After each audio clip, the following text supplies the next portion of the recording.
Hi all. கண்டிப்பாக வந்து நான் பெருமையாக நினைக்கிற இன்னொரு விஷயம், இன்றைக்கி வந்திருக்க அவார்ட் ஃபங்க்ஷனை நான் கண்டிப்பாக என் லைஃப்பில் மறக்க மாட்டேன். ஃபர்ஸ்ட் டைம் நான் படித்த இடத்துல அங்கேருந்து என்ன செலக்ட் பண்ணி இந்த அவார்டுக்கு கூப்பிட்டு வந்திருக்காங்க. So thank you so much ma'am, thank you.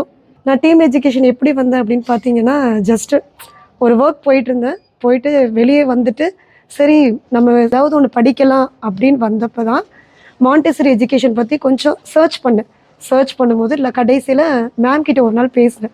Ma'am பேசின விதம் ரொம்ப பிடிச்சிருந்தது. ஸோ டைரெக்டாக நான் டீம் எஜுகேஷனுக்கு வந்து நிறைய கற்றுக்கிட்டேன். அதுக்கு முன்னாடி வந்து நான் ஒர்க் பண்ண இடமும் அதே ஸ்கூல்ஸில் ஒர்க் பண்ணியிருக்கேன். பட் வந்து ரொம்ப ஷையாக இருப்பேன், எதுவுமே பேச மாட்டேன் அவ்வளோ சீக்கிரம். அதாவது கிளாஸ் ரூமில் ஒரு மாதிரி இருப்பேன், வெளியே வந்தால் வந்து எதுவுமே பேச மாட்டேன், சைலண்ட்டாக போயிடுவேன். பட் இப்போ வந்து டீம் எஜுகேஷன் மூலமாக நான் நிறைய கற்றுருக்கேன். நிறைய வந்து பிள்ளைங்களுக்கு எப்படி நடத்தணும், எந்த மாதிரிலாம் நம்ம மோட்டிவேஷன் கொடுக்கணும், குழந்தைங்களை எப்படிலாம் கொண்டு வரணும், அப்புறம் வந்து எப்படி டேக் கேர் பண்ணணும், எல்லாமே டீம் எஜுகேஷனில் நான் ரொம்ப கற்றுக்கிட்டேன். அதே மாதிரி ஒரு ட்ரைனிங் செஷன் ஒன்று வச்சாங்க மேம், ஒரு 10 days ட்ரைனிங்கு. அது வந்து என்னால் மறக்கவே முடியாது. அந்த டைமில் வந்து மேம் வந்து நிறைய ட்ரிக்ஸு எப்படிலாம் பண்ணணும், குழந்தைங்களை எப்படி நம்ம வந்து அரவணைச்சு போகணும், அழுகிற குழந்தை எப்படி ட்ரீட் பண்ணணும், நார்மலாக இருக்கிற பிள்ளையை எப்படி ட்ரீட் பண்ணணும், ஒன்றுமே எழுதாமல் இருக்கிற பிள்ளைங்களை எப்படி ட்ரீட் பண்ணணும், அந்த மாதிரி எல்லாமே நிறைய சொல்லி கொடுத்தாங்க.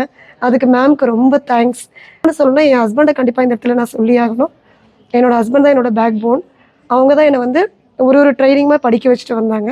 ஸோ இந்த இடத்துல வந்து டீம் எஜுகேஷனில் சேர்த்து விட்டதும் அவங்க தான். ஸோ அதன் மூலமாக அவங்களுக்கும் நான் ரொம்ப தேங்க்ஸ் சொல்ல கடமைப்பட்டிருக்கேன். அதுக்கப்புறம் வந்து டீம் எஜுகேஷனுக்கு டீம் மெம்பர்ஸ் கண்டிப்பாக டீமாக சொல்லி கொடுத்தாங்க. ஒருத்தர் 2 பேர் இல்லை, அந்த இருக்க டீம் எல்லாருமே எங்களுக்கு சப்போர்ட் பண்ணி டே பை டே சின்ன சின்ன விஷயங்களை கூட எப்படி பண்ணணும், எப்படி பேசணும், எப்படி எழுதணும், எந்த மாதிரிலாம் நம்ம கொண்டு போய் மற்றவங்களை அப்ரோச் பண்ணணும், ஈவன் பிளேஸ்மெண்ட்டுக்கு கூட அவங்க வந்து ஹெல்ப் பண்ணாங்க. எப்படின்னா எங்கெங்கெல்லாம் போய் நீங்கள் பார்க்கலாம் அப்படின்னு ஒரு ஐடியா கொடுத்தாங்க. நாங்கள் அதை வச்சு நிறைய ஸ்கூல்ஸ் போட்டோம். அதுலேருந்து எந்த ஸ்கூல் கால்ஃபர் பண்ணுறாங்கன்னு நீங்கள் பாருங்கள் அப்படின்னு சொன்னாங்க.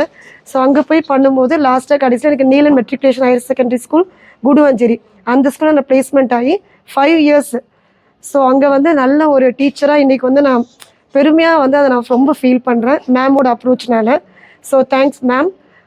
தென் இப்போ வந்து அந்த ஸ்கூல்லையும் கூட நான் வந்து ஒரு ஹையர் அத்தாரிட்டி லெவலில் இன்சார்ஜ் லெவலில் இருக்கிறேன் plus teacher. So thank you ma'am, thank you so much team members, team education.